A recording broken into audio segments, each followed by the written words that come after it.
오늘의 광고입니다. 7월까지는 말씀 나눔터를 통해 가정에서 말씀에 대한 대화를 나누었다면 8월부터는 우리 가족 행복밥상으로 온 가족이 함께하는 믿음의 대화를 더욱 풍성하게 나누게 됩니다. 우리 가족 행복밥상 여러분 꼭 기억해 주시기를 바라요.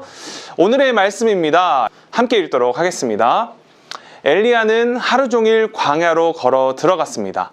그러다가 한 로뎀 나무 밑에 앉아서 하나님께 죽여달라고 기도했습니다. 여호와여, 이제는 다 되었습니다. 내 목숨을 거두어 가십시오. 나는 내 조상들보다 나을 것이 없습니다. 여러분 혹시 무기력이라는 말을 들어보셨나요? 무기력이 뭐지? 처음 들어보는 친구들도 아마 있을 거예요. 무기력이란 어떤 일을 해낼 수 있는 기운과 힘이 하나도 없는 그런 상태를 말합니다. 친구들도 혹시 아무것도 할 기운도 없고 힘도 없고 가만히 있는 그런 상태가 한번 되어본 적이 혹시 있나요? 보통 이 무기력이 찾아오는 이유는 크게 두 가지가 있어요. 첫 번째는 너무너무 힘든 상황이 찾아왔을 때, 두 번째는 무엇을 해야 할지 목표가 사라졌을 때, 이 두 가지 이유들이 있는데요. 방학 중인 우리 친구들에게 찾아왔을지도 아니면 앞으로 찾아올지도 모르는 이 무기력을 탈출하는 방법을 전도사님 오늘 말씀을 통해 함께 나누려고 합니다. 전도사님도 한번 지난 시간들, 살아왔던 시간들을 생각해보면 이 무기력에 빠졌던 시간들이 참 많았던 것 같아요. 전도사님이 신학대학원이라는 학교를 다니고 있을 때였는데요. 전도사님이 이제 갓 1학년이었는데 1학년 때 학교에 들어온 지 얼마 안 됐잖아요. 사람들과 친해지고 재미있는 시간을 한참 보내고 놀고 싶고 이럴 때였는데, 신학대학원은 한 학기에 한 번씩 외부로 2박 3일 동안 수련회를 가게 됐어요. 꼭 가야 했었거든요. 강원도 쪽에 있는 리조트로 갔는데 2박 3일 동안 수련회를 했는데요. 저는 그렇게 경치가 좋은 곳을 처음 본 것 같아요. 이렇게 좋은 곳에서 같이 예배도 드리고 밤새 게임도 하고 맛있는 야식도 먹고 너무너무 즐거운 시간들이 가득한 거예요. 이렇게 좋은 사람들과, 이렇게 재밌는 사람들과 이제 3년 동안 정말 재밌게 학교 생활을 할 생각을 하니까 너무 기대가 되었어요. 그런데 바로 다음 둘째 날 아침에 전도사님이 계단을 내려오다가 크게 이렇게 넘어지는 일이 생기게 됐어요. 처음에는 이 정도는 괜찮겠지 하면서 일어나는데 갑자기 허리가 느낌이 너무 이상한 거예요. 허리가 많이 불편한데? 괜찮아. 시간이 좀 지나면 괜찮겠지. 이렇게 생각을 했는데 시간이 지날수록 계속 다리가 저려오고 허리가 끊어질 듯이 너무 아픈 거예요. 정말 상상도 할 수 없는 그런 아픔이었어요. 도저히 걸을 수 없을 정도로 아파서 병원을 가보니까 두둥! 허리 디스크라는 판정을 받았어요. 이럴 수가, 허리 디스크라니. 내가 처음에는 이 사실을, 제가 허리 디스크에 있다는 사실을 인정할 수가 없었어요. 허리 디스크는요, 우리 몸에 이 척추라는 뼈가 있는데 이 뼈와 뼈 사이에 있는 물렁물렁한 뼈를 말해요. 이 뼈끼리 막 부딪히거나 아프지 않게 중간에 연결해주는 역할인데 그게 글쎄 터져버렸다는 거예요. 전도사님이 학교를 가도 도저히 수업을 들을 수가 없는 거예요. 너무 허리가 아파서 이렇게 바지를 입기도 힘들었고 어디 놀러 갈 수도 없고 진짜 아무것도 할 수가 없었어요. 전도사님이 할 수 있는 것은 그냥 방에 누워있는 것밖에 없었어요. 이게 디스크라는 게 약을 먹어서 바로 치료되는 것도 아니고요. 오랜 기간 동안 꾸준히 치료를 받아야 하는데 돈도 많이 들고 마음이 너무 상하는 거예요. 그때부터 전도사님은 심각하게 이 무기력에 빠지기 시작했어요. 계속 누워만 있고 아무것도 하기가 싫은 거예요. 의욕도 없고 핸드폰으로 유튜브만 계속 보고 있고 기숙사에서 정말 외롭고 우울한 그런 한 학기를 보내게 되었어요. 지금도 그 시간들을 생각하면 너무너무 안타까운 것 같아요. 전도사님의 무기력은 몸이 아프게 되는 이 너무 힘든 상황을 겪었고, 몸이 아프니까 전도사님이 계획했던 목표, 행복한 학교 생활을 하지 못했던 그 실망감에서 찾아온 무기력이었어요. 성경 속에도요, 바로 이 무기력에 심각하게 빠졌던 사람이 있었는데요. 바로 유명한 선지자였던 바로 엘리야라는 사람이에요. 여러분, 이 엘리야는요, 성경에서 어떤 사람이었냐면요, 엘리야는 성경에서 대표적인 선지자로 뽑히는 사람이에요. 성경 속에 수많은 선지자들이 나오지만 엘리야는 그 중에 정말 위대한 선지자로 인정받는 사람이에요.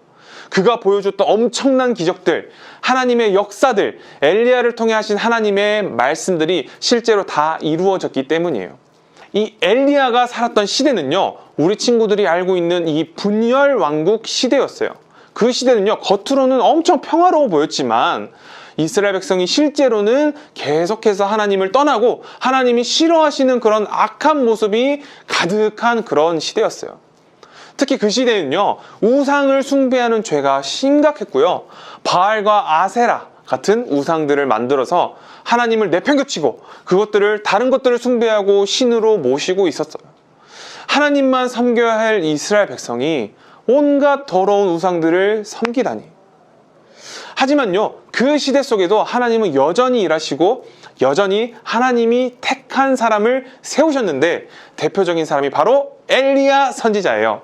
이 엘리야 선지자 하면 가장 먼저 생각나는 사건은 바로 갈멜산이라는 산에서 바알 선지자 450명과 아세라 선지자 400명을 하나님의 능력으로 무찔렀던 사건인데요. 열왕기상 18장 18절 19절을 함께 읽어보도록 하겠습니다. 엘리야가 대답했습니다. 이스라엘을 괴롭히는 사람은 내가 아니라 왕과 왕의 집안이요, 왕은 여호와의 명령에 복종하지 않았고 바알신을 따랐소. 모든 이스라엘 백성에게 나를 만나러 갈멜산으로 오라고 이르시오. 이세벨에게 얻어먹고 사는 바알의 예언자 450명과 아세라 예언자 400명도 데려오시오. 그 당시 왕이었던 아합과 그의 아내 이세벨이 하나님을 섬겨야 할 이스라엘을 바알과 아세라 우상으로 가득하게 만들어버렸던 사람들이라는 거예요. 그래서 바로 이 1대 850, 엘리야 한 사람과 바알과 아세라를 섬기는 수백 명의 선지자들과 이 대결이 드디어 이 갈멜산에서 시작되게 된 겁니다. 그들이 아무리 외치고 아무리 바알신에게 외쳐도 그들의 신들은 응답하지 않는 거예요. 왜냐하면 바알과 아세라는 죽은 신이었기 때문이에요. 살아있는 신이 아니었기 때문이에요. 반면에 우리 엘리야가 무너진 제단을 다시 쌓고 하나님께 예배하고 기도했을 때 하늘에서 불이 내려와 제단을 태워버리고 하나님의 살아계심을 보여주었습니다. 열왕기상 18장 37절 38절도 함께 읽도록 하겠습니다. 여호와여, 제 기도를 들어주십시오. 여호와께서 하나님이시라는 것을 이 백성들이 알게 하소서. 주님이야말로 이 백성을 주께로 돌아오게 하시는 분이라는 것을 알게 하소서. 여호와의 불이 하늘에서 떨어져 제물과 장작과 제단 둘레에 돌과 흙을 태우고 도랑의 물을 말렸습니다. 수많은 이스라엘 백성들이 그 모습을 보았어요.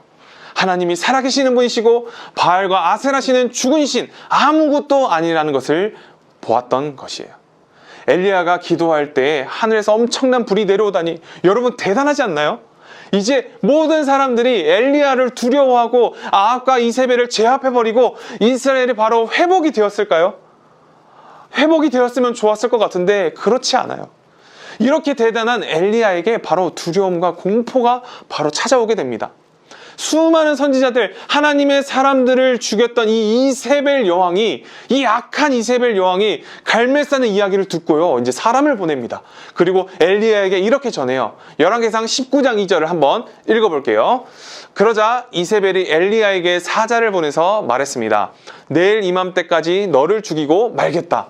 내가 그 예언자들을 죽였듯이 나도 너를 죽이겠다. 내가 너를 죽이지 못한다면 신들이 나에게 무서운 벌을 내려도 좋다.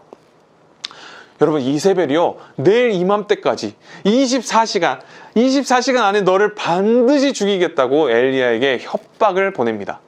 여러분, 너무 무섭지 않나요? 너를 죽이지 못하면, 엘리야야, 너를 죽이지 못하면 내가 저주를 받아도 좋아라고 하는 그 이세벨, 아주 이를 바득바득 갈고 있는 그 이세벨 때문에 엘리야는 심각한 두려움에 빠지게 됩니다. 그리고 두려움에 도망치다가 오늘 본문에 나오는 바로 로뎀 나무 아래에 도착하게 됩니다. 오늘 19장 4절, 본문 19장 4절을 함께 읽어보도록 할게요. 엘리야는 하루 종일 광야로 걸어 들어갔습니다. 그러다가 한 로뎀나무 밑에 앉아서 하나님께 죽여달라고 기도했습니다. 여호와여, 이제는 다 되었습니다. 내 목숨을 거두어 가십시오. 나는 내 조상들보다 나을 것이 없습니다. 엘리야는 로뎀나무 아래에서 모든 것을 포기하고 절망했어요. 심각한 무기력에 빠진 거예요. 엘리야는. 하나님, 이젠 다 끝났어요. 제 목숨을 가져가 주세요 하면서 그는 말했어요. 엘리야가 로뎀나무 아래에서 심각한 무기력에 빠졌던 이유는 무엇일까요? 두 가지를 발견할 수 있는데요. 바로 첫 번째, 너무너무 힘든 상황이 엘리야에게 찾아왔기 때문이에요. 바알과 아세라 선지자들을 엄청난 기적으로 물리쳐 버렸지만 이스라엘은 여전히 변하지도 않고 오히려 상황은 더 안 좋아져서 자신을 악착같이 죽이려는 이세벨과 같은 사람들이 자꾸자꾸 생겨나는 거예요. 두 번째는 목표가 사라졌기 때문이에요. 엘리야는 하늘에서 불이 내리는 하나님의 놀라운 역사를 보았음에도 불구하고 이 변하지 않는 이스라엘 보면서 이제 무엇을 해야 될지 너무나 막막한 거예요. 어떤 걸 해야 될지 이제 희망을 잃은 거예요. 목표를 잃은 거예요. 그렇다면 과연 이 엘리야는요, 이 심각한 무기력에서 어떻게 빠져나왔을까요? 엘리야는 결국 이 무기력한 모습에서 거뜬히 탈출을 성공하게 됩니다. 도대체 엘리야에게 어떤 일이 일어난지 무기력을 탈출한 두 가지 방법을 또 말씀 속에서 발견해 보도록 할게요. 첫 번째 방법, 따라해 봅시다. 하나님께 더 가까이. 다시 한번 해볼게요. 시작. 하나님께 더 가까이. 하나님은요, 절망과 무기력에 빠져 있는 엘리야를 막 다그치거나 혼내시지 않으셨어요. 조용히 천사를 보내셔서 이 잠들어 있는 엘리야를 깨우셨고, 지쳐있던 이 엘리야에게 떡과 물을 주시면서 이것을 먹고 힘을 낼 수 있도록 위로해 주셨어요. 하나님은요, 지쳐있는 엘리야를 먼저 찾아오셔서 새로운 힘을 주시려고 하신 거예요. 사방이 막혀서 아무 힘도 낼 수 없었던 엘리야에게 찾아오신 그 하나님 때문에 엘리야는 음식을 먹고 힘을 내서 다시 일어날 수 있었어요.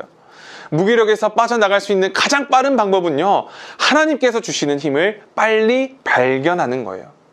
하나님은 언제나 우리를 격려하시고 일으키시고 위로하시는 분이시기 때문이에요. 때로는 정신 차리라고 혼내실 때도 있지만 하나님은 무기력에 빠져있는 사람에게 먼저 위로를 주시는 따뜻한 분이세요. 전도사님도요, 수도 없이 힘든 시간을 보내고 무기력한 시간들을 많이 보냈었거든요. 근데 그것을 해결할 방법은요, 딱 하나밖에 없었어요. 결국은요, 내 스스로 힘을 얻고 용기를 얻고 일어서야지 모든 상황이 바뀌게 되더라고요. 그런데 내 속에서 그 힘을 찾기가 너무 쉽지 않은 거예요. 너무 어려운 거예요. 내 속에서 힘이 나질 않는 거예요. 항상 우리에게 엄청난 힘을 주시는 분이 여러분 누구일까요? 바로 우리 하나님이세요. 이 힘을 주시는 분이 하나님이라는 것을 알면 빠르게 이 무기력함에서 벗어날 수 있어요. 하나님은 다양한 방법으로 위로해 주시기도 해요. 내가 힘들 때 어떤 사람들을 보내서 나를 돕게 하신다든가 위로의 말을 듣게 해주시기도 하세요.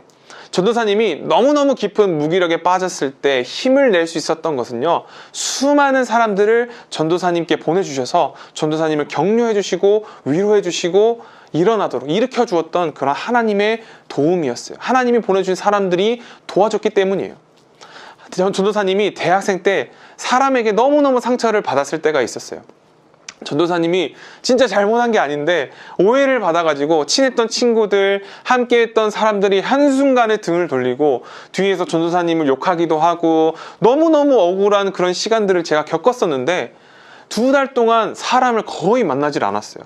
아무것도 하고 싶지도 않았고요. 그냥 집에 있고 사람도 안 만나고 아무것도 하지 않았었어요. 근데 그때 전도사님께 먼저 찾아와서 조용히 밥을 사주고 맛있는 것도 사주고 연락해주고 옆에 있어주고 전도사님의 편이 되어주는 그런 사람들이 있었어요. 그리고 이런 말을 해주는 거예요. 기억나는 말이, 너는 큰 일을 감당할 사람이니까 이노나 이런 일도 겪는 것 같아. 넌 크게 될 사람이야 라고 위로해주고 격려해주는 소중한 사람들이 있었어요.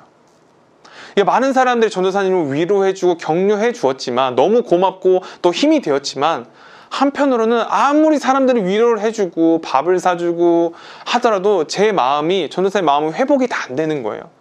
아직 정답을 찾지 못한 것 같은 거예요. 엘리야도 아마 마찬가지였을 거예요. 아직 정확히 해결된 것은 없는 걸요. 떡과 물을 주었던 것을 먹어도 엘리야는 아직 해결된 게 없었던 거예요. 엘리야는 이 무기력한 상황을 이겨낼 방법은 오직 하나님께만 있다고 생각했을 거예요. 이제 로뎀나무에서 깨어난 엘리야는 음식을 먹고 힘을 내서 일어나 하나님의 산, 하나님이 모세를 만나고 이스라엘 백성과 직접 만나셨던 시내의 산으로 출발을 합니다. 하나님이 계시는 곳으로, 하나님이 가장 가까이, 하나님과 가장 가까이 만날 수 있는 그곳으로 향하는 거예요. 호렙산이라고 하는 이 시내산, 하나님이 계시는 곳, 이곳으로 엘리야는 가고 있었던 거예요. 열왕기상 19장 8절을 한번 읽어보도록 하겠습니다. 그래서 엘리야는 자리에서 일어나 먹고 마셨습니다. 그 음식을 먹고 힘을 얻어 엘리야는 40일 동안 밤낮으로 걸어서 하나님의 산인 시내산으로 갔습니다. 엘리야는 그곳에서 하나님을 만납니다. 왜 여기 있느냐는 하나님의 질문에 엘리야는 속에 있는 마음을 다 털어놓기 시작해요. 하나님, 저는 온 힘을 다해 하나님을 섬겼어요. 그런데 이스라엘 백성들은 전혀 바뀌지도 않잖아요. 우상을 그대로 섬기고 있고, 선지자들은, 하나님을 따르는 선지자들은 다 죽이고 이제 저마저 죽게 되었어요. 근데 하나님이 그러자 갑자기 엄청난 능력을 보여주세요. 엄청난 바람과 거대한 지진과 뜨거운 어마어마한 불을 차례대로 보여주시는데, 이 세 가지에서는 하나님이 나타나시지 않으시는 거예요. 그런데 이 커다란 세 가지 마지막 불이 지나고 나서 세미한 음성이 들리기 시작해요. 그리고 그 세미한 음성 속에 엘리야가 하나님을 발견하기 시작합니다. 하나님은요, 엘리야에게 알려주고 싶으셨던 거예요. 엘리야야, 이 엄청난 기적들, 너가 행했던 기적들, 그리고 지금 너가 보는 이 불이 내리고 지진이 내리고 바람이 부는 이런 것들은 중요하지 않아. 이것은 나에게 아무것도 아니야. 그러나 세미한 소리, 이 기적들 뒤에 너에게 들렸던 세미한 소리처럼 언제나 너와 함께하고 너희 이스라엘 백성들과 함께하고 너희를 돕고 있는 하나님이 바로 나란다. 하나님이 이렇게 말씀해 주시는 거예요. 엘리야의 고민은 이제 해결이 되었어요. 큰 기적과 능력으로도 변하지 않는 상황 때문에 절망할 게 아니라 이 늘 하나님과 함께 하시고 돕고 계시다는 것을 깨달았기 때문에 계속해서 힘을 내서 살아갈 수 있다는 것을 깨닫게 되었어요. 엘리야가 무기력을 탈출할 수 있던 이유는 무엇일까요? 하나님께 가까이 갔기 때문이에요. 그렇다면 하나님께 우리가 가까이 갈 수 있는 방법, 우리 친구들이 또 하나님께 엘리야처럼 가까이 갈 수 있는 방법은 무엇일까요? 바로 예배의 자리로 나아가는 거예요. 예배는요, 하나님과 만나는 가장 깊은 아름다운 현장이에요. 예배 속에서 하나님은 사람들을 회복시키시고요, 새로운 힘을 주시고 하나님의 놀라운 능력을 또 말씀으로 깨닫게 해주세요. 무기력함을 이길 수 있는 첫 번째 방법, 바로 하나님께 가까이 가는 거예요. 하나님께 가까이 가는, 예배의 자리에서 하나님께 가까이 나아가는 그런 우리 친구들이 되기를 축복합니다. 그리고 이제는 엘리야에게 이제 새로운 목표를 보여주시기 시작하세요. 바로 두 번째 방법이에요. 함께 따라합시다. 새로운 목표를 향해서. 다시 한번, 새로운 목표를 향해서. 하나님은요, 곧바로 엘리야에게 새롭게 시작해야 될 일들을 알려주세요.